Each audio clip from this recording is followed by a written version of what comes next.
প্রিয় শিক্ষার্থীরা, আজকে আমাদের আলোচনার বিষয় নির্মিতি অধ্যায়। নির্মিতি অধ্যায়ের সবচেয়ে গুরুত্বপূর্ণ অংশ প্রবন্ধ রচনা নিয়ে। এই জায়গাটিতে সমস্ত ছাত্রছাত্রীরই একটা বিশেষ রকম ভীতি তৈরি হয়। পরীক্ষার আগে প্রায়ই লক্ষ্য করা যায় যে ছাত্রছাত্রীরা একটা চূড়ান্ত ভীতিতে ভোগে।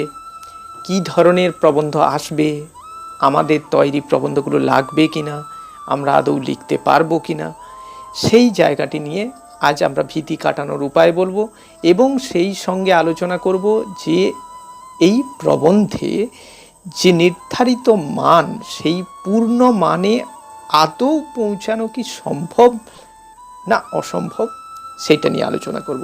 তো দেখা যাক, আজকে আমাদের আলোচনার বিষয় হলো প্রবন্ধ রচনা।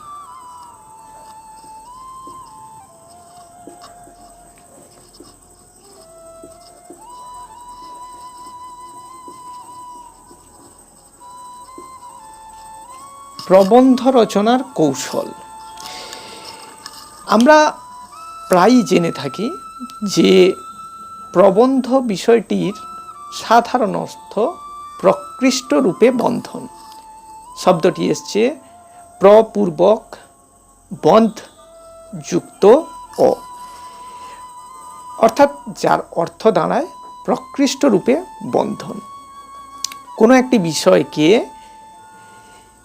পরিপূর্ণ তথ্যের সাহায্যে সাজিয়ে গুছিয়ে সুস্পষ্ট বক্তব্য প্রকাশ করার কাজই হলো প্রবন্ধ।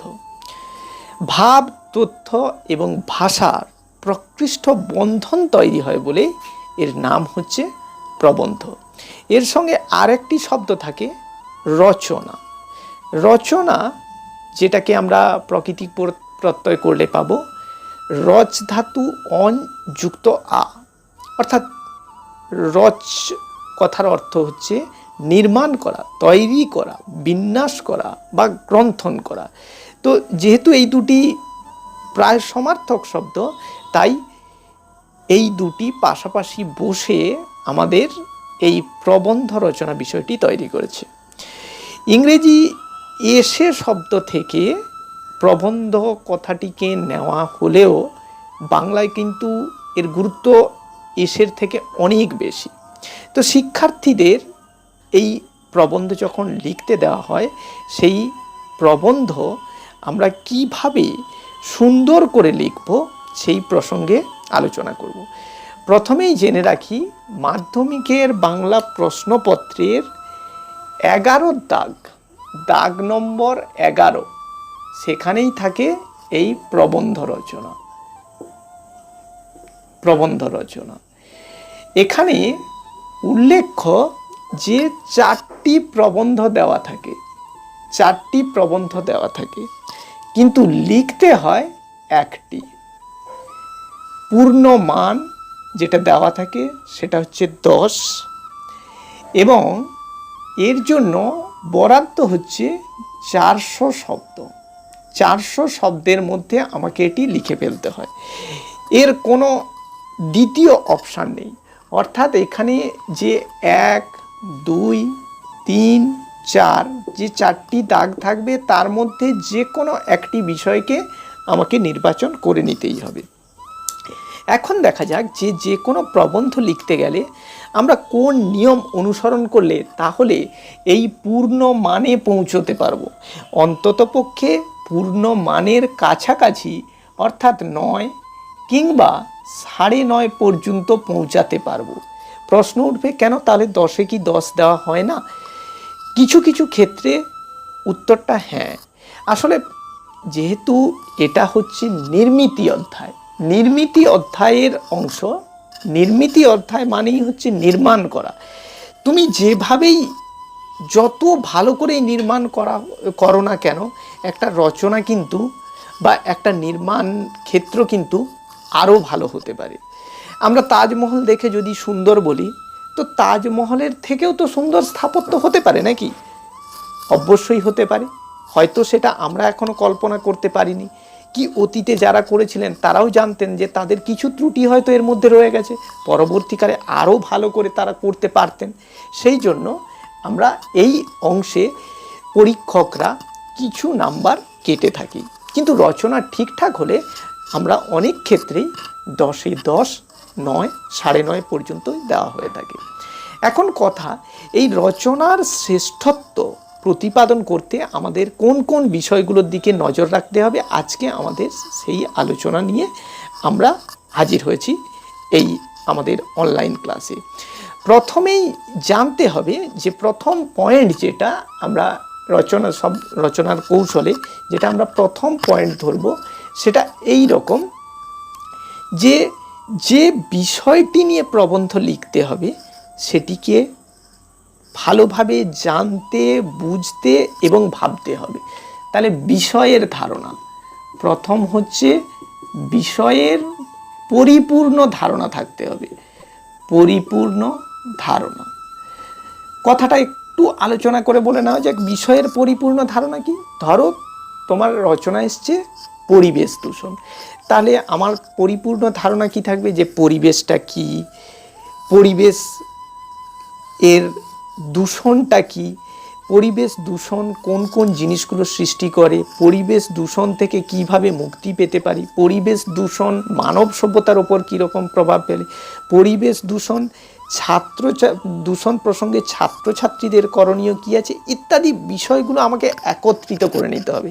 বিষয়ের সম্পর্কে পরিপূর্ণ ধারণা, একেবারে তথ্যনিষ্ঠ হতে হবে। ঠিক আছে, এবার দ্বিতীয় যে জিনিসটা হচ্ছে সজ্জা।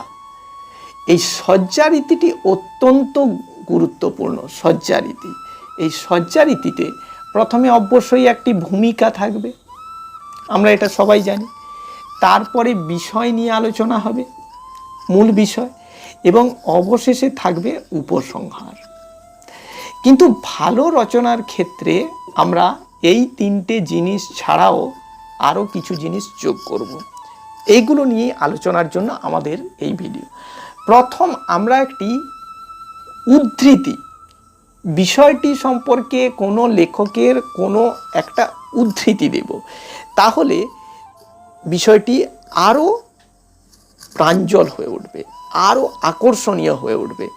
ধরো কথায় বলছি, তুমি একটা টেলিভিশন সম্পর্কে ধরো রচনা লিখছে, টেলিভিশনের ভালো মন্দ, তাহলে আমি যদি এইভাবে প্রথমে লিখি যে কত অজানারে জানাইলে তুমি, কতজনে দিলে ঠাঁই, দূরকে করিলে নিকট বন্ধু, পরকে করিলে ভাই, রবীন্দ্রনাথ ঠাকুর। উদ্ধৃতি কার সেটাও লিখে দিতে পারো। তাহলে কি হয়, তোমার জ্ঞানের পরিধি যে আছে, তুমি রচনা বিষয়টিকে নিয়ে অনেক বেশি ভেবেছো, সেটি কিন্তু প্রতিপাদন হয়ে যায় ওই খাতাতেই। খাতা এমন একটা জায়গা, সেখানে কিন্তু তুমি সরাসরি উপস্থিত থাকতে পারছো না। তোমার লেখার মধ্য দিয়েই তোমাকে প্রেজেন্ট করতে হবে যে আমি অন্যের থেকে আলাদা। তাই সেই আলাদা করতে প্রথম আসবে এই উদ্ধৃতির প্রসঙ্গ, দ্বিতীয় আসবে ভূমিকা। এখন অনেক ছাত্রছাত্রীরই প্রশ্ন, ভূমিকাতে স্যার কি লিখব? ভূমিকা আসলে এমন একটা জিনিস যেটা হচ্ছে প্রবন্ধের সংকেত সূত্র, অর্থাৎ একটা মূল বিষয়কে ঠিক প্রেক্ষাপটে আনার জন্য যা যা করতে হয় সেটাই হচ্ছে আমাদের ভূমিকা। ধরো পরিবেশ সম্পর্কিত রচনা, এই পরিবেশ সম্পর্কিত রচনা আমি যদি ভূমিকা সৃষ্টি করি, যে সৃষ্টির আদি লগ্নে মানব সভ্যতা ভিত্তিভূমি তৈরি হয়েছিল বিস্তীর্ণ প্রকৃতির প্রেক্ষাপটে। প্রকৃতি মা তার সবুজ কোমল আঁচলে রেখে বিপর্যয়ের ভীতির মধ্যে রেখে মানুষকে মানুষ করতে চেয়েছিল। পরবর্তীকালে বিজ্ঞানের সহায়তায় মানুষ সেই প্রকৃতিকে খানিক জানতে শুরু করলো, বুঝতে শুরু করলো, আর তারপরেই সে তার আরামপ্রিয় দ্রব্যগুলি আবিষ্কার করার পর প্রকৃতির বুকে যে দূষণ নামক দৈত্য মানুষকেই গ্রাস করতে এলো, সেটিই হলো প্রাকৃতিক দূষণ বা পরিবেশ দূষণ। তাহলে এই যে ভূমিকা, তাহলে ভূমিকাতে শুরু করলাম কোথা থেকে? পৃথিবী থেকে, পৃথিবীর সৃষ্টি থেকে শুরু করলাম, পৃথিবীর সৃষ্টি ভূমিকাতে শুরু করলাম। সেখান থেকে মানুষ, সেখান থেকে প্রকৃতি, সেখান থেকে দূষণ।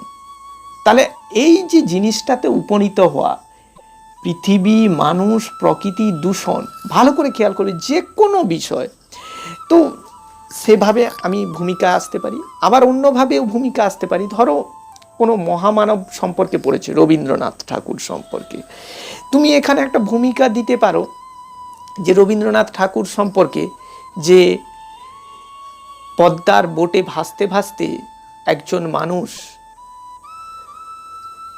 ওই অঞ্চলের প্রকৃতিকে তুলে ধরছেন তার লেখায়।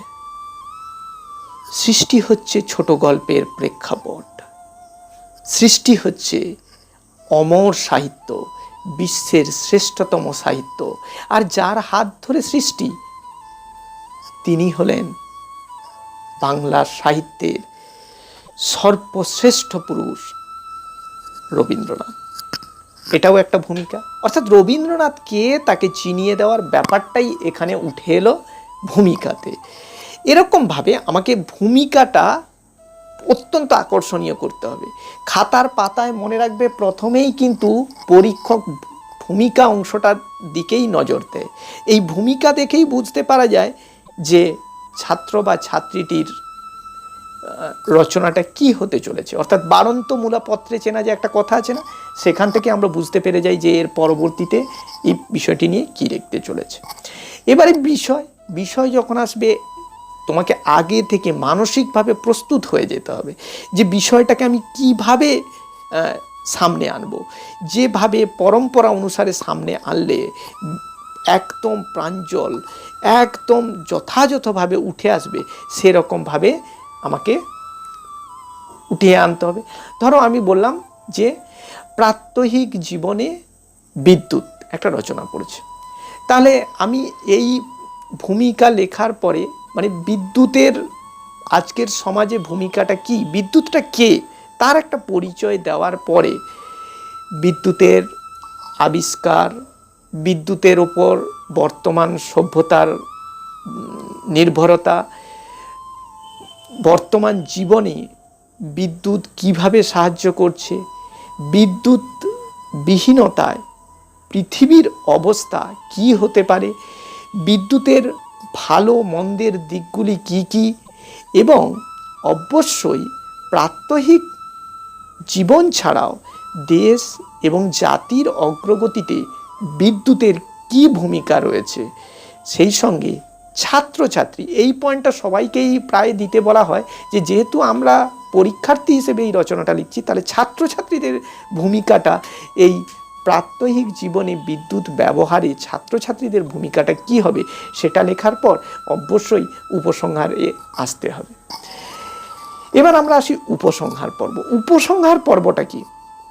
উপসংহার পর্বটা হচ্ছে শেষ সংকেত সূত্র হিসেবে এটা উপস্থাপিত হয়ে থাকে, যেখানে বিষয়টি সম্পর্কে সংক্ষিপ্ত মতামত যে মানুষটি লিখছেন তার, সেটি হচ্ছে এখানে উপসংহার। সংক্ষিপ্ত মতামত, যে বর্তমানে বিদ্যুৎ নিয়েই আমি কথা বলছিলাম, যে বিদ্যুতের অপচয় মাত্রাতিরিক্ত হয়ে উঠছে। আজকাল আমরা দেখতে পাচ্ছি দিনের বেলাও যেখানে সেখানে জ্বলছে স্ট্রিট লাইট, কিন্তু আমরা কেউই বুঝতে পারছি না যে এই 1 ইউনিট বিদ্যুৎ তৈরি করতে কত জীবাশ্ম জ্বালানি খরচ হচ্ছে। এ বিষয়ে সচেতন না হলে অদূর ভবিষ্যতের বা ভবিষ্যৎ প্রজন্ম গভীর অন্ধকারে তলিয়ে যাবে। এ বিষয়টিতে আমাদের প্রতিজ্ঞাবদ্ধ হতে হবে। অর্থাৎ একটা অঙ্গীকার, অর্থাৎ একটা বার্তা, সেটা কিন্তু তোমার উপসংহারে থাকবে। তাহলে রচনাটার লেখা অনেক বেশি মানে উন্নত হবে। প্রাসঙ্গিক, আমরা যেমন ভূমিকার উপরে একটা উদ্ধৃতি দিয়েছি, সেরকম বিষয় সম্পর্কে যদি কোনো জায়গায় কোনো উদ্ধৃতি পাওয়া যায়, এগুলো একটু সংগ্রহ করে রাখতে হবে। আজকের এই ইন্টারনেটের যুগে তোমরা বিভিন্ন জায়গা থেকে এই ধরনের উদ্ধৃতি, প্রাসঙ্গিক উদ্ধৃতি সংগ্রহ করে তোমাদেরকে অলরেডি খাতাতে কালেকশন করতে হবে, দিয়ে এটি তৈরি করতে হবে। এবারে যে বিষয়টির কথা বলবো, যে প্রবন্ধকে চিত্তাকর্ষক করতে সংক্ষিপ্ত হওয়ার একটা যথেষ্ট গুরুত্ব আছে। এবার সংক্ষিপ্ত হওয়ার ব্যাপারটা কি না, প্রবন্ধের যে পয়েন্টগুলো হবে, বিভিন্ন যে পয়েন্টগুলো লিখব সেগুলো কিন্তু একটা নির্দিষ্ট সজ্জারীতিতে লিখব। অর্থাৎ আমি যদি এইখানে ভূমিকা লিখি তাহলে ঠিক এই ভূমিকা লেখার এই লাইন চলে আসবে কিন্তু এদিক পর্যন্ত, আবার পরের লাইন চলে গেল, এইখানে এসে পূর্ণচ্ছেদ, আবার পয়েন্টটা কিন্তু এইখান থেকে হবে, আবার এইখানে পয়েন্ট হবে, তারপরে আবার পয়েন্ট কিন্তু এইখানে হবে। এই জায়গা থেকে আমাকে সব সময় লেখা শুরু করতে হবে। মার্কিংটা সব সময় দেখে রাখতে হবে, খাতা থেকে প্রায় 1 আঙুল ডিস্টেন্সে গিয়ে আমি কিন্তু সব সময় পয়েন্টটা লিখব। তাহলে কিন্তু এবার অনেকের ক্ষেত্রে দেখা যায় কি যে পয়েন্টের ক্ষেত্রে তারা আলাদা কালি ব্যবহার করে, সেটা করতে পারে। আমার কথা হলো পয়েন্টের নিচে সাধারণভাবে একটা দাগ দিলেই পয়েন্টটিকে অত্যন্ত উজ্জ্বল দেখা যায়। বর্তমানে যেহেতু খাতা দেখার সময় একটা সময়ের ব্যাপার থেকে যায়, পরীক্ষকদের লক্ষ্য করেছি তারা বেশি পয়েন্ট নির্ভর লেখাকেই পছন্দ করে। তাই অবশ্যই মাধ্যমিকের রচনা যে 4টি রচনা দেওয়া থাকে তার সেই রচনাটিকেই তুমি নির্বাচন করবে যাতে তুমি অধিক পয়েন্ট রেখেছো, 10, 11, 12টি পয়েন্ট রেখেছো। পয়েন্টের লেখাগুলো কিন্তু সংক্ষিপ্ত করে দিতে হবে, শুধু মূল তথ্যটা লিখে দিয়েই তোমাকে ওখান থেকে বেরিয়ে চলে আসতে হবে, তাহলেই কিন্তু রচনার লেখাটা যথাযথ হবে। আর যেখানে লেখা বিষয়কেন্দ্রিকের জায়গায় ভাবকেন্দ্রিক, অর্থাৎ প্রবন্ধ 2 ধরনের হয়ে থাকে, একটা হচ্ছে তথ্যমূলক, একটা হচ্ছে অনুভূতিমূলক। এই অনুভূতিমূলকের কিছু প্রবন্ধের যে বিভাগটা আছে সেটা তোমরা অনেকেই জানো না, যে প্রবন্ধের মধ্যে বিভাগ থাকে পরিবেশ, বিজ্ঞান ও পরিবেশ, ভাষা, সাহিত্য, সংস্কৃতি। 3 নম্বর ধর থাকবে সাম্প্রতিক ঘটনা, 4 নম্বর উপযোগিতামূলক, 5 নম্বর ব্যক্তিগত অভিজ্ঞতামূলক, 6 নম্বর আত্মকথনমূলক। ব্যাকরণ বইটাতে ভালো করে তাকালে তোমরা দেখতে পাবে এই যে 6 ধরনের বিভাগ আছে, তার থেকে যে কোনো 4টি বিভাগ থেকে আমাদের সবসময় মাধ্যমিকের রচনা দেওয়া হয়। এই জন্য তোমাদের অনেকেই জেনে থাকো বিজ্ঞান সম্পর্কে একটা রচনা করলে তো অবশ্যই লেগে যাবে। হ্যাঁ, কথাটা অনেকটা সঠিক, কিন্তু পুরোটা সঠিক নয়, কারণ যদি এদিক ওদিক হয় তাহলে মুশকিল হয়ে যায়। মাধ্যমিক পরীক্ষার জন্য অন্ততপক্ষে 10 থেকে 12টি রচনা প্রস্তুত রাখতে হয়। তবে বর্তমানের মাধ্যমিক প্রশ্নপত্রে দেখা যাচ্ছে যে রচনাগুলি আসে সেগুলো অত্যন্ত সহজ মানের, অর্থাৎ তোমার জানা বিষয়ের মধ্যেই পড়ে। বিজ্ঞানের ভালো মন্দ, বন সৃজন, তারপরে দৈনন্দিন জীবনে বিজ্ঞান, এই ধরনের বিভিন্ন তোমার প্রিয় কবি, তারপরে গাছ লাগান প্রাণ বাঁচান, এই ধরনের। আবার বিভিন্ন জায়গায় যেমন সাম্প্রতিক ঘটনার মধ্যে ধরো কন্যাশ্রী প্রকল্প, তারপরে চলে এলো ধরো যে কোনো স্বচ্ছ ভারত অভিযান কি নির্মল বাংলা অভিযান, এই ধরনের যেগুলো থাকবে। আবার ব্যক্তিগত অভিজ্ঞতা দিক থেকে যে তোমার ভালো লাগা একটি গল্প, পাঠ্য বইতে যে গল্পটি তোমার সবচেয়ে ভালো লাগে। আবার আত্মকথনমূলক যে বিভাগটি আছে, এই বিভাগ থেকে বেশ বিগত কয়েক বছর ধরে ছাত্রছাত্রী ভাবছে যে আত্মকথন বিভাগ থেকে যদি কোনো রচনা আসে, সেই বিভাগের রচনাটা একটু অন্য স্টাইলের হয়। সাধারণভাবে সেখানে সমস্তটা উত্তম পুরুষে বর্ণনা করতে হয়। ধরো একটি বলা হলো একটি বট গাছের আত্মকাহিনী, অর্থাৎ তোমাকে নিজেকে ভাবতে হবে বট গাছ। একটি নদীর আত্মকাহিনী, তোমাকে নিজেকে ভাবতে হবে তুমিই নদী।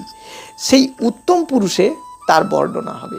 এই বর্ণনাগুলো তোমাকে একটু ভালো করে বই দেখে তৈরি করে নিতে হবে, অর্থাৎ নদীর সম্পর্কে একটা ভূমিকা দিতে হবে, যে নদী সম্পর্কে বলতে চাচ্ছ।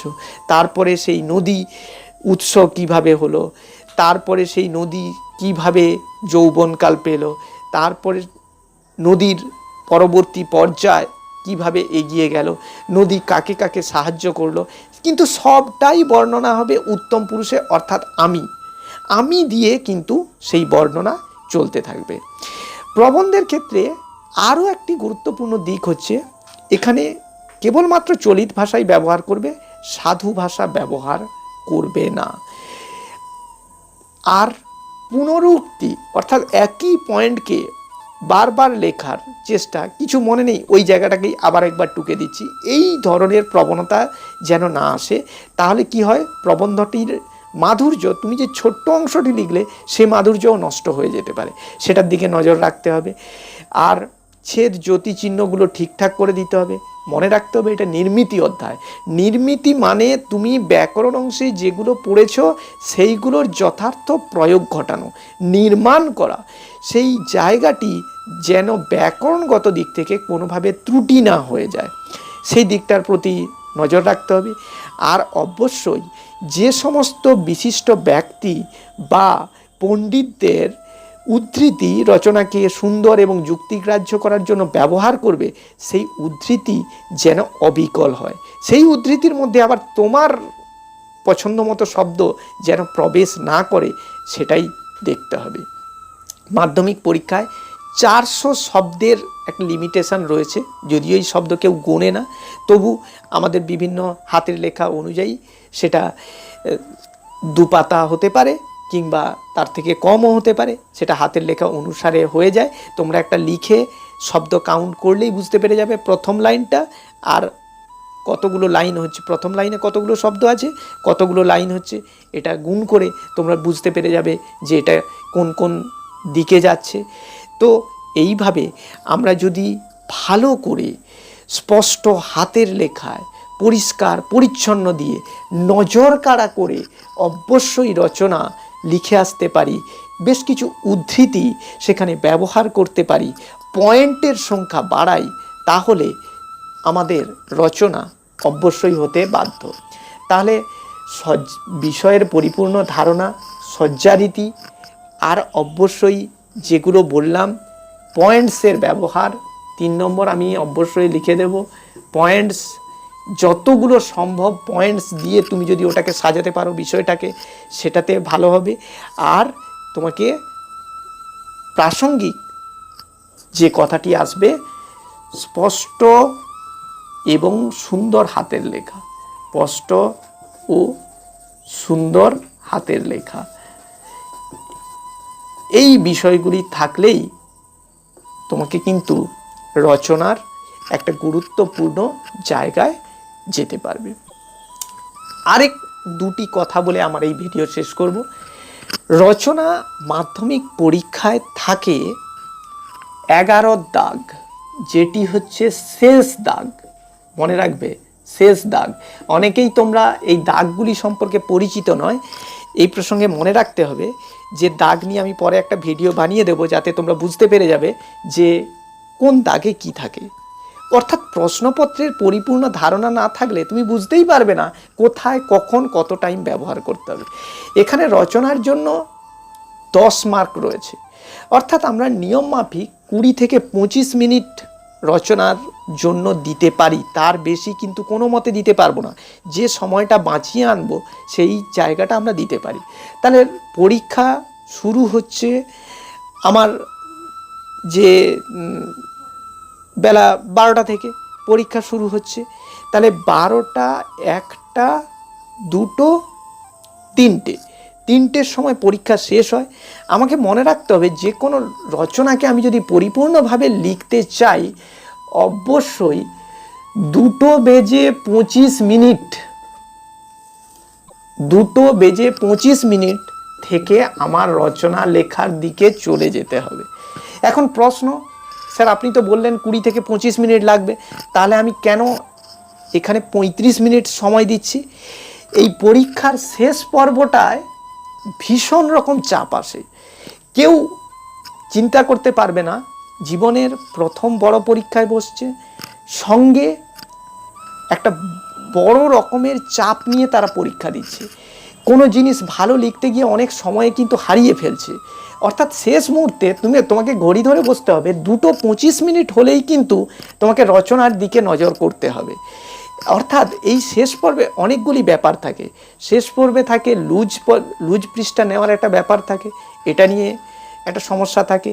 পরীক্ষার 15 মিনিট শেষ হওয়ার 15 মিনিট আগে একটা বেল পড়ে, তখন অলরেডি রক্তচাপ অনেক বাড়তে থাকে, এবং ঠিক খাতা নেওয়ার 5 মিনিট আগে একটা বেল দেওয়া হয়। ফলে 2:55 আর 45-এ আবার 2:55-তে বেল পড়বে। এই সময়গুলো অত্যন্ত গুরুত্বপূর্ণ। তাই যে যেখানেই যা সময় লাগাও না কেন, রচনাকে যদি কমপ্লিট করতে হয় তাহলে তোমাকে 2:25 খাতা, ঠিক 2:25 খাতায় রচনা নিয়ে শুরু করে ফেলতে হবে। আগে শুরু করে ফেললে তো কথাই নেই। যদি তুমি এখানে না শুরু করতে পারো তাহলে রচনা যতই তৈরি করে যাও না কেন, ওটা নামানোর মতো পরিস্থিতিতে থাকবে না। বাস্তব অভিজ্ঞতার ভিত্তিতে আমরা দেখেছি ছাত্রছাত্রীরা অধিকাংশ ক্ষেত্রে সামনের দিকে এমন ভালো লেখার চেষ্টা করে, এত ধীরে লেখার চেষ্টা করে যে শেষে রচনাটাই ছেড়ে দিয়ে চলে আসে। অর্থাৎ রচনা ছাড়া মানে তুমি কিন্তু আর 90 মার্কের পরীক্ষা দিলে না, তুমি দিলে কত 80 মার্কের পরীক্ষা। তাহলে তুমি আর লেটার আশা করবে কি করে? তাই এই জায়গাটার পুঙ্খানুপুঙ্খ বিবরণ দিয়ে বুঝিয়ে দিলাম যে রচনায় যদি তুমি শ্রেষ্ঠ হতে চাও, শ্রেষ্ঠত্ব আনতে চাও, তাহলে তোমাকে শুধু রচনা তৈরি করলেই হবে না, সেটা বাড়িতে লিখে দেখে নিতে হবে যে এই রচনাগুলো লিখতে আমার কত সময় লাগছে। অন্তত পক্ষে পয়েন্টসগুলো দিয়েও তোমাকে এইটা একটা তৈরি করে দেখে নিতে হবে। বিভিন্ন প্রস্তুতিমূলক জায়গায় গিয়ে এই রচনা লিখে তোমাকে দেখে নিতে হবে। আর পরীক্ষার ক্ষেত্রে অবশ্যই বলবো যে 2:25 আগে হলে ভালো হয়, না হলে অন্তত 2:25 পরীক্ষার ক্ষেত্রে তোমাকে রচনা শুরু করতে হবে। তাহলেই তুমি রচনার সর্বত জায়গা আনতে পারবে। কারণ শেষ মুহূর্তে হাতের লেখার গতিও কমে যায়, আবার অন্যদিকে বিভিন্ন জিনিস মন থেকে চলেও যায়। তাই রচনাটা এইভাবেই লেখার চেষ্টা করবে। অনেকে অবশ্য রচনা প্রথমে লেখার চেষ্টা করে, বর্তমানে আমরা কিন্তু এই পন্থার ঠিক ভুক্তভোগী নয়। রচনাটা শেষেই লেখা উচিত, শেষেই লিখলে ভালো হয়। প্রথম দিকে তুমি যদি ভালো নাম্বার ক্যারি করতে পারো তাহলে রচনাতে এসে আমার যথাযথটা রাখতে পারলেই আমার প্রাপ্ত নাম্বারটা পাওয়া যায়। ঠিক আছে, ভালোভাবে প্রস্তুতি নাও, বেশ কিছু রচনা তৈরি করো, অবশ্যই জীবনে সাফল্য লাভ করো। এই বলে আমি বিদায় নিচ্ছি। ধন্যবাদ।